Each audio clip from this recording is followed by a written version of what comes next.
5장에서는 성전 건축을 이스라엘 사람들이 시작을 했는데 방해자들이 생겨났지요. 방해자들이 생겨나니까 그 공사를 멈추게 됩니다. 그 봉사를 멈추고 나서 이제 시간이 흐른 후에 이제 다리오 왕에게 이 상소가 올라가죠. 상소가 올라가는데 고발장이었습니다. 이 유브라데스 강 동편과 그 주위에 있었던 총독들이 성전 건축을 중단시키고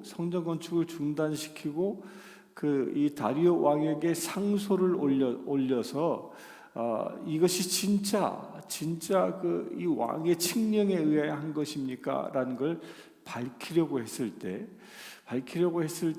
그때의 의도가 뭐였습니까? 의도는 다른 의도가 아니라 성전을 짓지 못하게 하기 위한 의도였습니다. 왜냐하면 이 성전을 지으라고 이스라엘 백성들을 풀어준 사람이 누구죠? 고레스 왕이 풀어주죠.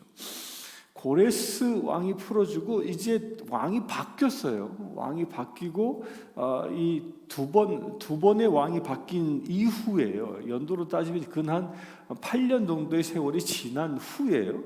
그런 지난 후에 8에서 10년 정도가 지난 후에 새로운 왕이 등극한 것을 이 성전을 방해하는 사람들이 알고 그 근거를 주시오라고 얘기한 겁니다. 그러니까 그 근거는 뭐예요? 그 근거는 고레스 왕의 칙령, 그 칙령의 문서를 보고 우리에게 말해달라 이런 뜻인 거예요. 자, 잘 생각해 보세요.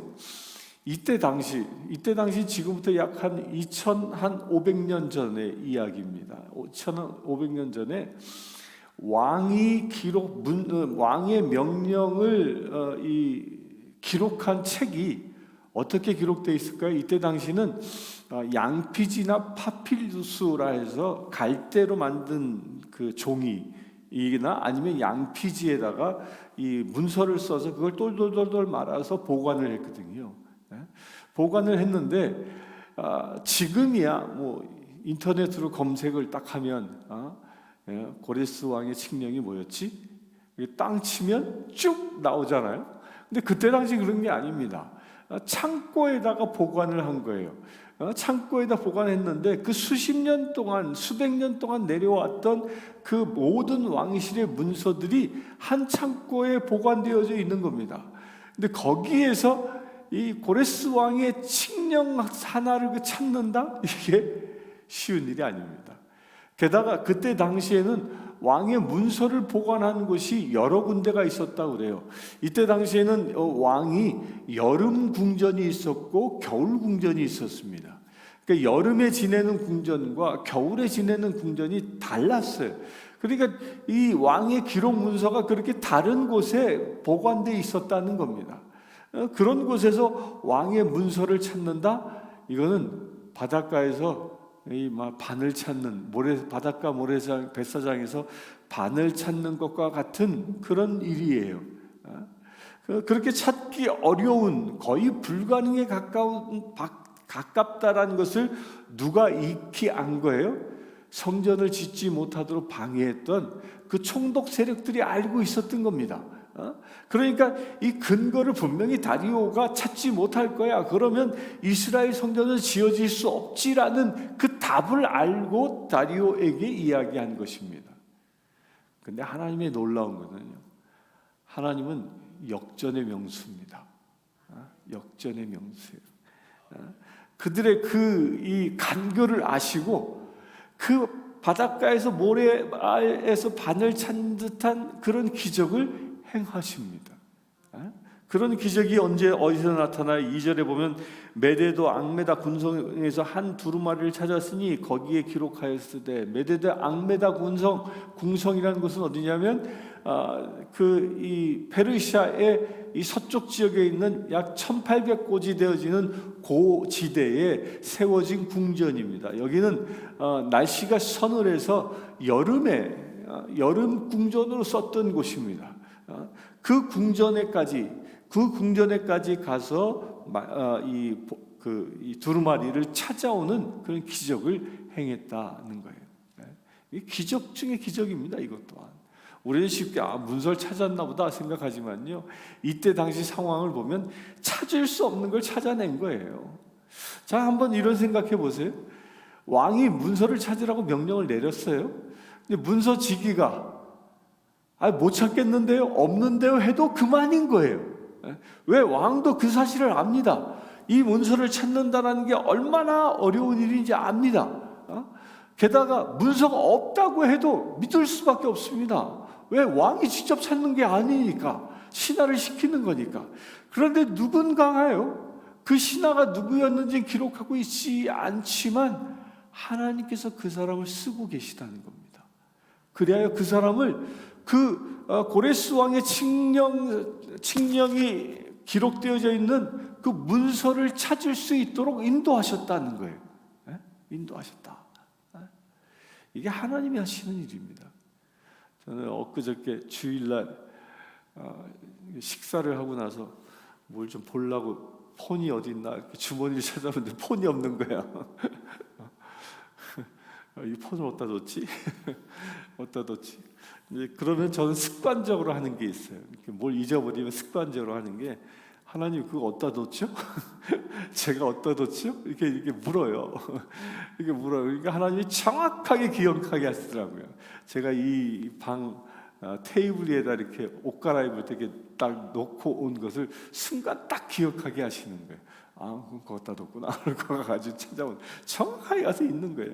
여러분들도 한번 해보세요. 뭐 잊어버리면 이제 연세들이 다 잊어버릴 연세잖아요. 뭐 어디다 뒀지? 막 이럴 때가 많잖아요.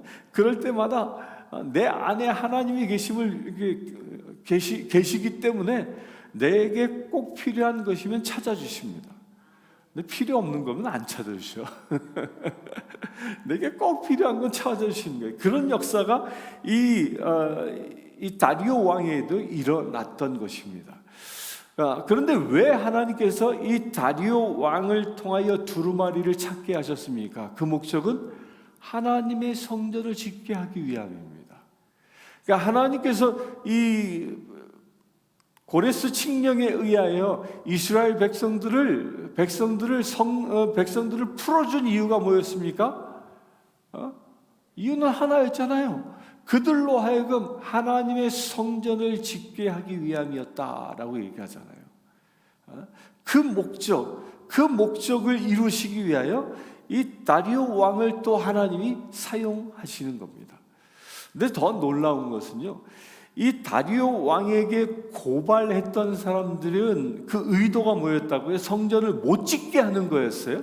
그런데 그 못 짓게 하기 위해서 이 상소를 올렸지만, 다리오 왕에 의하여 문서가 찾아지고 나서 어떤 명령이 내려집니까?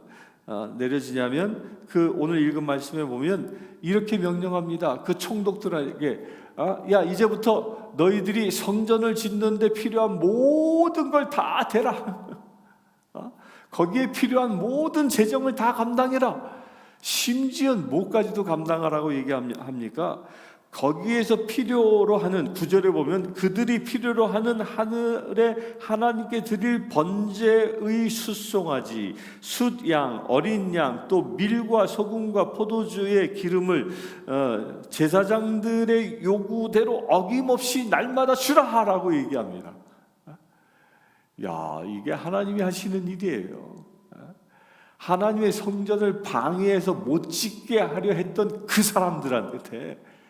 사람들한테 하나님은 오히려 성전을 지을 수 있는 재정을 되게 하시고, 또 성전을 지은 다음에 그 성전에서 필요한 모든 재물들까지도 되게 하신다는 거예요. 이게 하나님이 하시는 일입니다. 그런데 이 말씀을 들으면 무슨 생각이 딱 떠오릅니까? 무슨 생각이 떠오르죠? 하나님은요, 하나님의 성전을 성전 되게 하기 위해서 우리를 박해하고 우리와 원수 맺은 자들의 재정도 사용하신다는 거예요. 놀라운 은혜라는 겁니다. 이 대한민국의 이 역사를 보면요, 딱 이 비슷한 일들이 많습니다. 6.25 전쟁 이후에 완전히 참혹해진 그 땅에 하나님께서 이 미국을 통하여 엄청난 원조를 주셨죠. 또 박정희 대통령 때 어떤 일이 일어납니까?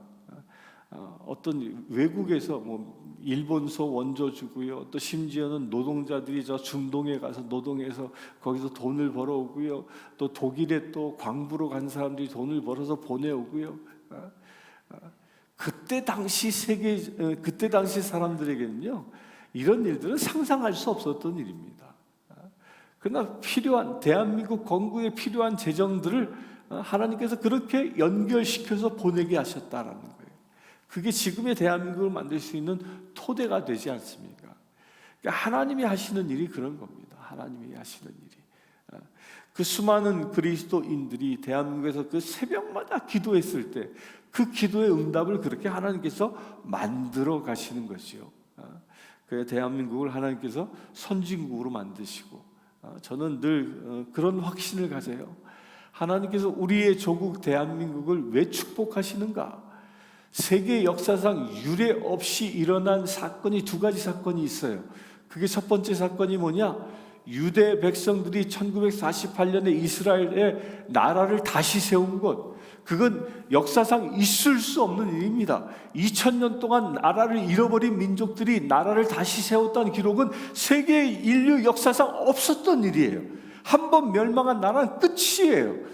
그런데 그 나라를 다시 하나님의 예언의 말씀대로 세우셨지 않습니까? 또 두 번째 기적이, 역사상 없는 기적이 뭐냐? 전쟁으로 인하여 완전히 황폐해진 그 나라가, 그것도 식민지 생활을 36년이나 겪었던 그 나라, 그리고 이후에 전쟁으로 완전히 황폐해졌던 나라가 세계 선진국 12국가 안에 들어온 역사는요, 인류 역사상 없는 이야기입니다. 인류 역사상 국가적인 두 가지 기적이 있다 그러면 이스라엘과 대한민국이에요. 그런데 그 기초엔 무엇이 있는 것이냐? 기도하는 사람들이 있었다는 거예요. 대한민국 잘난 엘리트들이 만든 게 아니에요. 우리 대한민국은요, 1906년 전쟁, 6.25 전쟁 이후부터 새벽 기도를 끊이지 않는 민족입니다. 대한민국이 가장 어려울 때 새벽 불이 불붙었던 곳이에요. 또한 금요 철야 예배를 하면 실제로 철야했잖아요. 기억하시죠? 한국에서 기억 안 나십니까? 밤꼬박 샜잖아요. 그냥 밤꼬박 새도록 기도했습니다. 또 그때 당시는요, 기도원마다 막 그 사람들이 차고 넘쳤습니다. 곳곳마다 기도원이 넘쳐났습니다. 또 서울에는 이 삼각산이죠. 서울의 그 삼각산, 거기에 수많은 사람들이 금식하며 산꼭대기에 올라가 기도하지 않았습니까? 그들의 기도로 하나님께서 나라를 변화시켜 준 거지요. 나라를 세우신 겁니다. 그와 똑같은 역사가 지금 이 6장에 나와 있는 거예요. 이스라엘 백성들이 손을 놓고 있었지만 그들을 시기하는 자들이, 그 총독, 주변의 총독들이 하나님의 성전을 방해하고 있었지만 누가 일하셨어요? 하나님이 일하셨어요. 왜 일하셨습니까? 왜 일하셨죠? 누군가가 기도했다는 거예요. 그 누군가가 누구냐? 14절에 보면 유다 사람의 장로들이 선지자 학개와 이또의 손자 스가랴의 권면을 따랐으므로, 이 얘기 뭐예요? 학개와 스가랴를 중심으로 하나님 앞에 기도하는 사람들이 있었다는 겁니다. 그들의 기도로 인하여 하나님께서 일하고 계셨다는 거예요. 어떻게까지 일하셨어요? 필요한 재정을 채우시고 제사에 필요한 모든 것까지도 더해 주시는 그런 역사가 일어났다라는 겁니다. 우리가 깨달을 바가 바로 여기에 있습니다. 놀라운 건요, 그 성전을 재건하라 했을 때 이 고레스 왕이 내린 칙령인데요, 고레스 왕이 내린 칙령을 보면 3절에 보면 그 성전의 높이는 60규빗이요 너비는 60규빗으로 하고, 높이를 60규빗이라고 얘기했는데요. 이 높이는 솔로몬 왕이 세웠던 성전은요, 그 높이가 30규빗이었어요. 근데 다리우스는 그보다 더 크게 지으라는, 2배로 지으라는 거예요. 또 솔로몬 성전 때는요, 이 너비가 20규빗이었어요. 근데 여기 몇 규빗을 지으라고 그래요? 너비를 60규빗으로, 이 성전의 폭을요 무려 3배를 더 크게 지으라고 명령합니다. 근데 무슨 이유인지 이대로 지어지진 않았어요. 다리우스가 명령한 내용이 그렇습니다.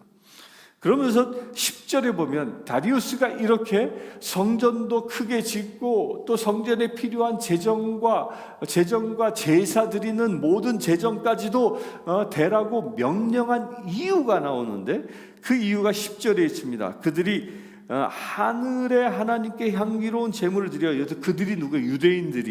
유대인들이 하나님께 제사를 드려서 왕과 왕자들의 생명을 위하여 기도하게 하라. 그러니까 다리오 왕은 사실 우상 숭배자였어요.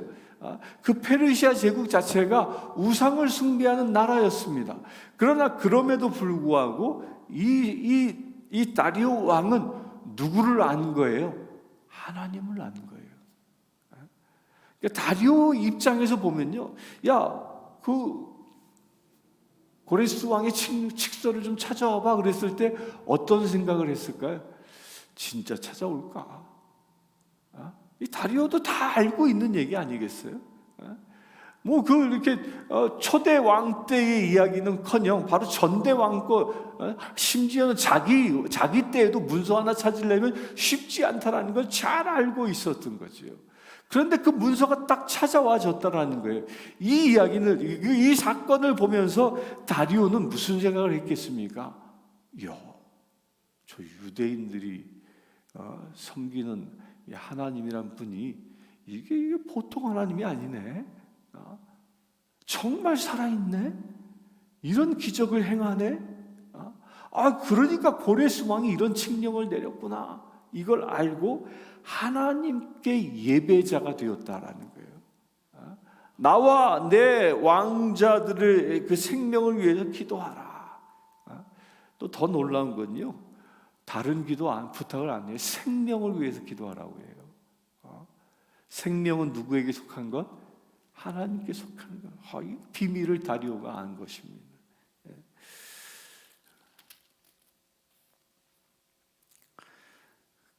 그렇게 하여 성전이 봉헌되어집니다. 성전이 봉헌되어지고 나서 19절에 보면 이제 유월절을 지키게 됩니다. 성전이 봉헌되어진 다음에 유월절을 지키는 것은요, 이건 나름대로의 지금 이스라엘 역사에서는 굉장히 큰 의미가 있어요. 유월절은 뭐죠? 유월절이 뭐예요? 출애굽한 것을 기념하는 거잖아요. 그 출애굽한 것을 기념하여 이스라엘 백성들이 유월절을 지킵니다. 무교병을 먹으면서. 그래서 무교절과 연결되어져 있죠. 근데 이 말씀에 보면 그 유월절을 지키고 무교절을 같이 지킵니다. 이 이야기는 뭐예요? 이들이 이제서야, 성전이 완성되고 나서야 그들이 이제 온전히 제1대 이스라엘 사람들이 출애굽하여 가나안에 정착한 것처럼 우리도 이제 출애굽했다. 우리도 이제 출애굽하여 하나님의 나라를 세웠다라는 믿음의 고백인 것입니다. 그래서 유월절을 지키는 겁니다. 이 유월절을 지킴으로 인하여 이제 모든 노예, 종된 생활, 포로의 생활이 끝났음을 선포하는 겁니다. 그런데 이 유월절을 완성하신 분이 누굽니까? 유월절 어린 양이 되신 분이 누굽니까? 그분이 바로 예수 그리스도입니다. 여기에 6장 19절부터 22절까지의 말씀이 예수 그리스도에 대한 예표로 예언되어지고 있는 거예요. 이스라엘 백성들이 페르시아에서 포로로 귀환해 와 유월절을 선포함으로 이제 우리는 포로민이 아니라 자유인이요, 이제 우리는 하나님의 백성입니다. 누구까지도 인정한, 그 페르시아 왕까지도 인정한 하나님의 백성입니다라는 걸 선포하는 것처럼 예수 그리스도가 유월절 어린 양 되심으로 인하여 우리에게 무엇을 선포하셨습니까? 우리는 이제 더 이상 사단의 종이 아니라, 사단의 포로가 아니라 하나님의 자녀 되었습니다 라는 것을 선포하는 겁니다. 누구를 통하여? 예수 그리스도를 통하여. 그 선포식이 어디에서 이루어지고 있느냐? 새로 세워진 성전에서 이루어지고 있다라는 겁니다. 여러분들도 날마다 그와 같은 일이 일어나길 바랍니다. 이 우리가 예배 드리는 곳이 성전이기도 하고요. 더 중요한 성전은 뭐예요? 나 자신이라고 그랬잖아요. 내가 하나님이 임하여 계신 성전이에요. 그렇다면 내가 하나님의 성전 되게 하신 그 은혜가 어디에 있다고요? 예수 그리스도의 십자가의 사건에 있다는 겁니다.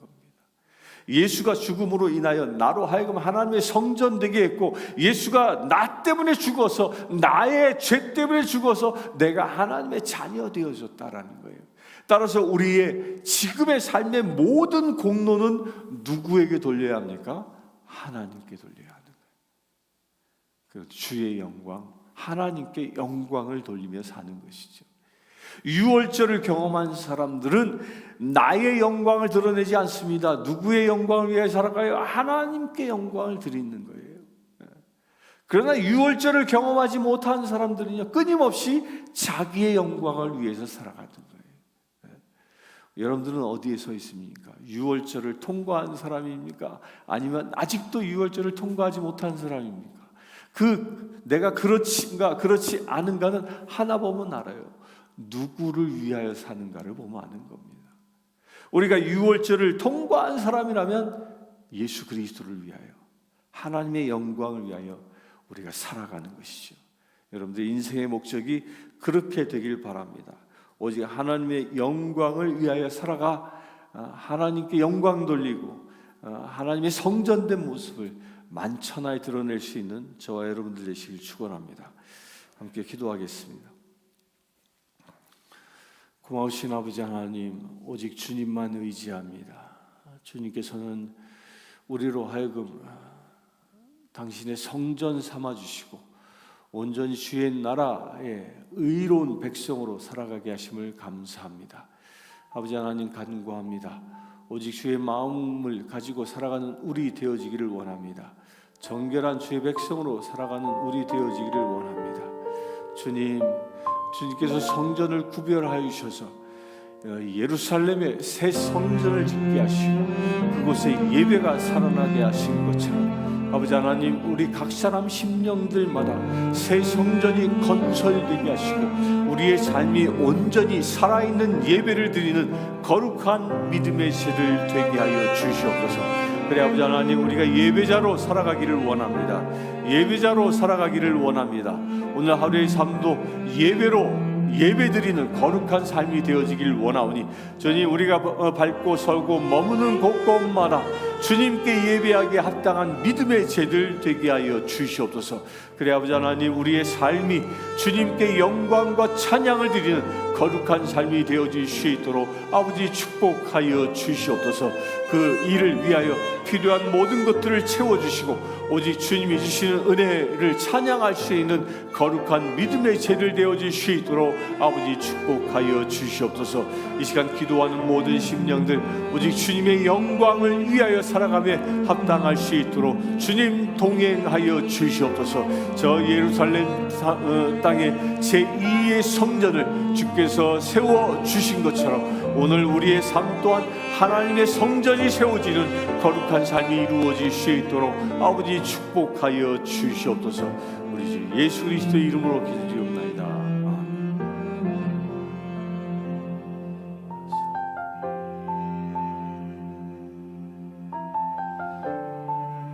이 시간 마지막 때에 세워질 제3성전, 저 예루살렘에 지금은 황금 사원, 이슬람 사원이 세워져 있는 그곳에 하나님의 성전이 재건되어지는 그날이 속히 임할 수 있도록 그 주님의 임재하심이 실제가 되어진 역사가 일어날 수 있도록 이 시간 합심하여 기도하기 원합니다.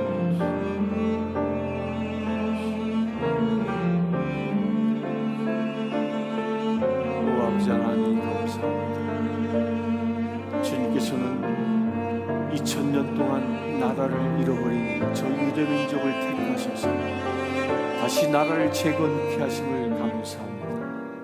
또한 이제 마지막 예언 그 예루살렘 터에 새 성전이 세워지기를 원합니다. 그래 주님의 예언이 성취되어지기를 원합니다. 주님의 나라가 속히 임하기를 원합니다. 주여 역사하여 주시옵소서.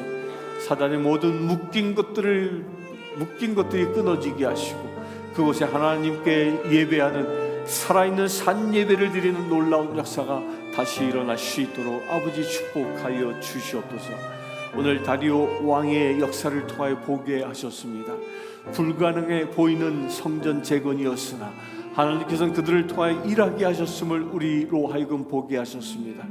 아버지 하나님, 세상적으로 보면 저 이슬람 사원이 무너지고 그곳에 하나님의 성전이 재건되어진다는 것은 불가능에 가까운 일입니다. 그러나 주님이 하실 줄 믿습니다. 주님이 일하실 줄 믿습니다. 새 성전이 속히 건축되게 하시고 온전히 주의 나라가 다시 임하는 놀라운 역사를 우리가 보게 하여 주시옵소서. 그래 아버지 하나님, 새 하늘과 새 땅을 사모하는 모든 심령들이 참으로 주님의 나라에 들어가는, 새롭게 부활하여 주의 나라에 입성하는 놀라운 역사들이 속히 임할 수 있도록 아버지 축복하여 주시옵소서. 우리 주 예수 그리스도의 이름으로 기도드리옵나이다.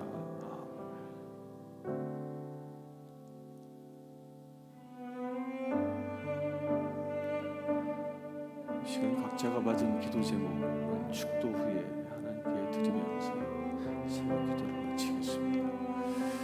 지금 우리 주 예수 그리스도의 은혜와 하나님의 크신 사랑과 성령 충만함이 늘 하나님의 성전되어 주님께 영광과 찬양 돌리기를 원하는 주의 사랑하는 모든 지체들 위해 지금부터 영원토록 함께 하실지어다.